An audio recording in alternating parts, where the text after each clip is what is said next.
Video में हम देखेंगे किस तरीके से हम अपने डेटा को अपडेट कर सकते हैं। अगर आप मोंगोडीबी के अंदर जाओगे तो आपके पास सागर और शुभम नाम से दो डेटा है।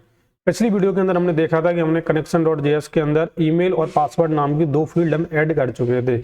अभी हमें चाहते हैं कि इस ईमेल नाम की फील्ड और पासवर्ड नाम की फील्ड के अंदर डेटा अभी डाल दिया जाए, जो कि अभी यहाँ पे एग्जिस्ट करता है मोंगोडीबी के अंदर सागर। तो मैं सागर नाम का जो डेटा इसके अंदर अपडेट करना चाहता हूँ कि अभी भी इसके अंदर मैं ईमेल भी डालना चाहता हूँ और पासवर्ड भी डालना चाहता हूँ। तो किस तरीके से ऐसा करेंगे, इसके लिए हम मोंगोडीबी के एक फंक्शन का यूज करेंगे।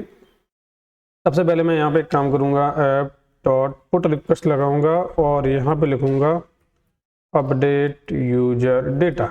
ये दो तरीके से किया जाता है। सबसे पहले यहाँ पे अगर आप इस तरीके से करना चाहते हो तो यहाँ पे आईडी इस तरीके से फंसाओगे, यहाँ पे सिंक्रोनस फंक्शन, क्योंकि डेटाबेस के जितने भी फंक्शन होते हैं वो सभी एक प्रॉमिस को रिटर्न करते हैं, इसीलिए हमें एसिंक्रोनस फंक्शन इसको बनाने की जरूरत पड़ती है। अब यहाँ पे क्या करोगे, इस जो आईडी आपने इस जगह पे बनाई है, इस आईडी को आपको गेट करना है। अगर लेना है तो आप इसके लिए आपको एक कर्ली ब्रैकेट जो कि ऑब्जेक्ट डिस्ट्रक्चरिंग का काम करेगा, यहाँ पे आप लिखोगे रिक्वेस्ट डॉट परम्स।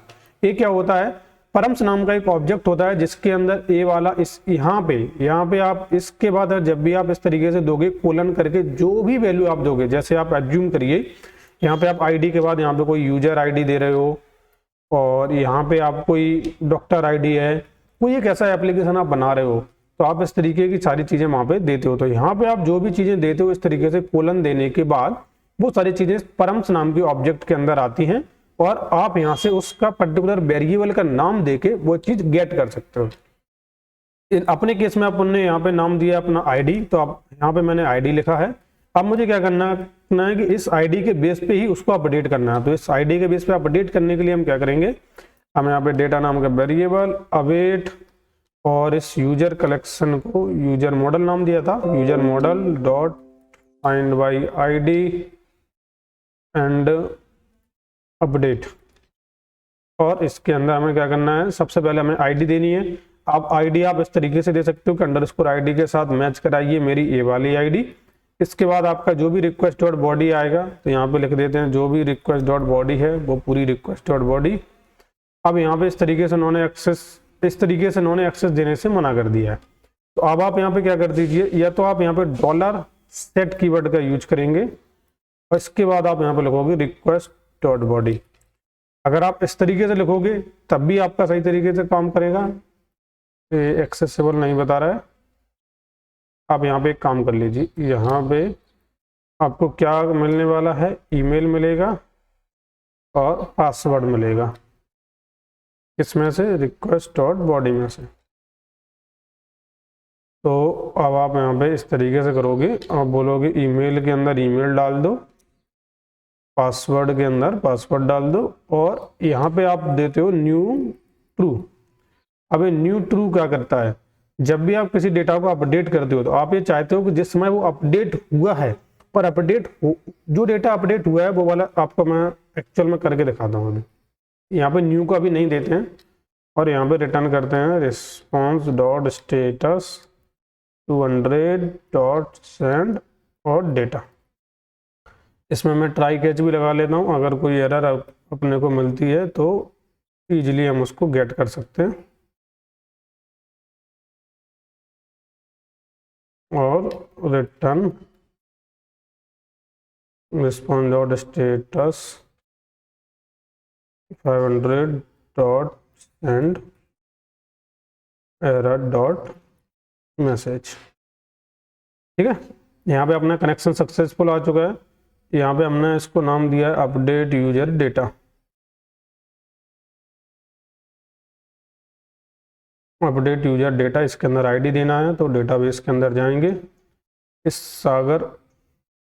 सागर नाम की आईडी को करेंगे कॉपी और वापस से अपने पोस्टमैन में जाके यहाँ पे मुझे पोस्ट करना है और यहाँ पे पुट रिक्वेस्ट लगानी है और यहाँ पे मुझे रॉ सेलेक्ट करूँगा, जेसन है, ईमेल देनी है।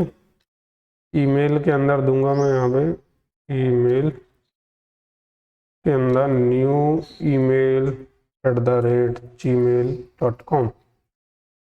पासवर्ड देना है PASSWORD, पासवर्ड में देंगे 1234। अब मैं यहाँ पे सेंड के ऊपर क्लिक करता हूँ आप यहाँ पे देख लीजिए अंडरस्कोर ID नेम आया। अब यहाँ पे अब आप डेटा को देखिए, अंडरस्कोर ID आई, नेम आया, सागर आया। ठीक, अब मैं यहाँ पे क्या करता हूँ, इसको रिलोड मारता हूँ। रिलोड मारते ही आप यहाँ पे देखिए नेम के साथ साथ यहाँ पे ईमेल और पासवर्ड, ये दोनों वैल्यू भी इसमें ऐड हो चुके हैं। जब भी आपका कोई एग्जिस्टिंग डेटा है उसके अंदर आप नई वैल्यू अगर ऐड करना चाहते हो तो आप इस तरीके से कर सकते हो। लेकिन यहाँ पे नोटिस करने वाली चीज ये है कि रिटर्न में अपने को केवल नेम और ID मिली, उसका ईमेल और पासवर्ड हमको नहीं मिला। लेकिन अगर मैं ऐसा करता हूँ, अभी अगर मैं यहाँ पे वैल्यू, इस जगह पे वैल्यू जो कि मैंने पिछली बार बोला था, अगर मैं यहाँ पे न्यू ट्रू कर दूंगा, इससे क्या होगा, अब जो हम डेटा डालेंगे वो वाला डेटा हमें अपडेट होकर मिलेगा। अभी आप यहाँ पे जाओगे, यहाँ पे न्यू ईमेल था, इसकी जगह पे मैं अभी अपना ईमेल डालता हूँ। मैं डालूंगा सागर गुप्ता 01@gmail.com। पासवर्ड मैं यहाँ पे कर देता हूँ सागर। ठीक, अभी अगर मैं सेंड के ऊपर क्लिक करता हूँ, आप यहाँ पे देखिए नेम भी मिला, ID भी मिली, इसके बाद अपने को ईमेल भी मिला, पासवर्ड भी मिला। यानी कि जो डेटा अभी अपडेट हुआ है वो वाला डेटा भी हम इजीली गेट कर पा रहे हैं अगर हमने न्यू ट्रू कीवर्ड का यूज कर दिया है तो। अब अगर आप यहाँ पे जाओगे, इसको रिलोड करोगे, ऑब्वियस सी बात है यहाँ पे ईमेल चेंज हो गया, अपना पासवर्ड भी चेंज हो चुका है। ठीक है, पासवर्ड इंक्रिप्शन की एक अलग प्रोसेस होती है, वो अपना API बनाने में काम आता है। अभी हमने इस वीडियो के अंदर ये देख लिया अभी कि इस तरीके से अगर ID से हमें डेटा करना हो तो किस तरीके से हम कर सकते हैं। अगर सेम चीज हमें करना हो रिक्वेस्ट डॉट बॉडी से, जैसे हम यहाँ से ID नहीं लेना चाहते, हम यूजर को ही नहीं दिखाना चाहते कि किस रूट के द्वारा मैं आपकी ID को अपडेट कर रहा हूँ या फिर आपके डेटा को अपडेट कर रहा हूँ, आप यहाँ पे क्या करोगे, इसको यहाँ से गेट नहीं करोगे, आप इस ID को इस जगह से गेट करोगे। तो यहाँ से आपने इस तरीके से चेंज कर देना है। तो एक काम करता हूँ, मैं इसको Ctrl Z मारता हूँ क्योंकि ये वाला कोड मुझे आपको देना भी रहता है। तो मैं इसी चीज़ को कॉपी पेस्ट मारूंगा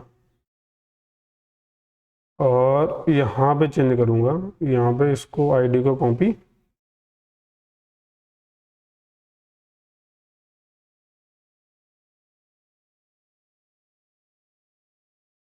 कुछ इस तरीके से हम इसको कंप्लीट करेंगे और ईमेल पासवर्ड अपना इस तरीके से आएगा। अब यहाँ पे हमें ID यहाँ से लेने की जरूरत नहीं है, ना ही यूजर को दिखेगा कि किस रूट पे गया, उसको केवल एक नॉर्मल सा दिखेगा। अब आप यहाँ पे जाओगे, ये वाली ID हम उठाते हैं और यहाँ पे ये वाली ID कुछ इस तरीके से पास करते हैं। अभी अगर मैं कोड के ऊपर सागर गुप्ता की जगह यहाँ पे कर देता हूँ अमन शिवहरे, पासवर्ड की इसका चेंज करके अमन कर देते हैं। सेंड के ऊपर क्लिक किया, आप यहाँ पे देखिए ईमेल इसका अमन हो गया। और आप यहाँ पे अगर नेम करना चाहते हो नेम भी कर सकते हो, लेकिन आपको यहाँ पे स्पेसिफाई करना पड़ेगा कि मैं नेम को भी चेंज करने वाला हूँ। यहाँ पे अभी मैंने केवल ईमेल और पासवर्ड और ID को लिया है, तो केवल ईमेल, पासवर्ड और ID ही अपडेट होंगे, मतलब ID के बेस पे ईमेल और पासवर्ड ही अपडेट अपने हो पाएंगे। आप चाहते हो कि यहाँ पे find one and update function का किस तरीके से यूज किया जाए, यहाँ पे इसी चीज को अगर मैं इस तरीके से कर देता हूँ, जस्ट टू क्लैरिफाई, यहाँ पे मुझे क्या करना है, बस मुझे यहाँ पे फाइंड वन मेथड का यूज करना है। सॉरी, यहाँ पे कुछ इसी चीज को कॉपी करूंगा और यहाँ पे पेस्ट कर दूंगा। बस यहाँ पे फाइंड बाई आई की जगह यहाँ पे फाइंड वन एंड अपडेट का यूज करेंगे। और फाइंड वन अपडेट में यहाँ पे मैं ये चाहता हूँ कि अब मैं जो नेम आ रहा है यहाँ पे ID के बेस पे नहीं, केवल नेम के बेस पे यहाँ पे अपडेट करना है। तो मैं यहाँ पे नेम और यहाँ पे नेम लिखूंगा कि नेम आएगा और नेम के बेस पे मुझे अपडेट करना है। इस बार ईमेल ID पासवर्ड अपन डालेंगे। ठीक, तो अगर मैं इस तरीके से करता हूँ, यहाँ पे मैं ID और यहाँ पे मैं नेम देता हूँ। नेम अपना क्या है, सागर, नेम है अपना सागर, और यहाँ पे अमन शिवरे की जगह मैं यहाँ पे कर देता हूँ अमन भाई, यहाँ पर भी मैं करता हूँ अमन भाई।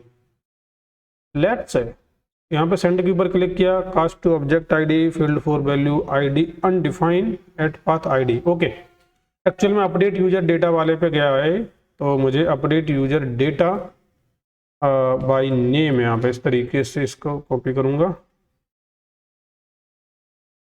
यहाँ पे इसको पेस्ट करूंगा, सेंड के ऊपर क्लिक करेंगे। आप यहाँ पे देखिए नेम सागर, ईमेल इसका अमन भाई हो गया है, पासवर्ड इसका अमन भाई हो चुका है। तो आप यहाँ पे समझ सकते हो किस तरीके से हुआ।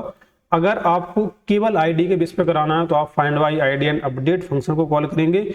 आप ये चाहते हो कि स्कीमा के अंदर कोई एक पर्टिकुलर फील्ड है, उस एक पर्टिकुलर फील्ड के बेस पे अगर आप करवाना चाहते हो तो find one and update method का आप यूज करोगे। ये बहुत ही बेसिक से मेथड है जो आप अभी मैं आपको बता रहा हूँ। और आपको अगर और डीप में जाना है ना तो आप यहाँ पे क्या करिए, MongoDB लर्न करके यहाँ पे अगर आप लिखोगे तो यहाँ पे ये वाला आपको निकल के आएगा MongoDB कोर्स ट्रेनिंग, ये वाला तो अलग है। यहाँ पे MongoDB के अंदर आपको आना है बिगिनर गाइड। एक काम करते हैं, कुछ MongoDB $set इस तरीके से जल्दी निकल के आता है। यहाँ पे इस तरीके से अगर आप आओगे तो MongoDB की ऑफिशियल वेबसाइट पे आप यहाँ पे आ सकते हैं। Introduction installation MongoDB shell. कभी भी अगर आपको किसी भी मेथड को अगर आपको समझना हो तो सबसे बेस्ट रिसोर्स है ये वाली वेबसाइट। इस वेबसाइट पे आपको आना है। यहाँ पे अगर आप URL अगर मैं सेट करूँ तो आपको डॉक मैनुअल इस तरीके से इस पे आ जाना है। यहाँ पे आपको introduction installation MongoDB shell, MongoDB CRUD operation, aggregation, data modelling, index, security, replication, sharding, chain, time series, transaction, administrator, almost हर एक चीज आपको मिल जाएगी क्योंकि MongoDB की ऑफिशियल वेबसाइट है। मोस्टली मैं जितनी भी सारी चीजें पढ़ता हूँ या तो इस जगह से पढ़ता हूँ या फिर ऑफिशियल वेबसाइट जो Mongoose की है, क्योंकि एक्सप्रेस के साथ 99% आप Mongoose का यूज करेंगे। तो अगर आप Mongoose के अंदर आएंगे तो जो आपको यहाँ पे समझ में आता है वो आप यहाँ पे समझिए, जो आपको वहाँ पे समझ में नहीं आता यहाँ पे आप लिख लीजिए। डायरेक्ट इसके अंदर अगर आप सर्च करोगे, जैसे मैं इसके अंदर सर्च करता हूँ इंसर्ट मैनी मेथड को, तो अगर मैं इंसर्ट मैनी को सर्च करूंगा तो इंसर्ट मैनी मेथड आएगा और वो किस तरीके से अपना काम कर रहा है यहाँ पे इन्होंने नहीं दिया है। इसमें डायरेक्ट सर्च करते हैं MongoDB लर्न इंसर्ट मैनी, तो यहाँ पे आओगे आप, यहाँ पे उन लोगों ने डेफिनेटली एरा। तो इंसर्ट मैनी मेथड आप इस तरीके से यूज कर सकते हो। मतलब हर एक मेथड जितने भी आपके दिमाग में है या फिर आपके दिमाग में नहीं है जो आप चाहते हो वो भी आप Mongoose और इस वाली वेबसाइट पे जाकर आप इजीली रेफर आप कर सकते हो। ठीक है, तो मिलते हैं अगली वीडियो में। जब तक के लिए thank you for watching this video.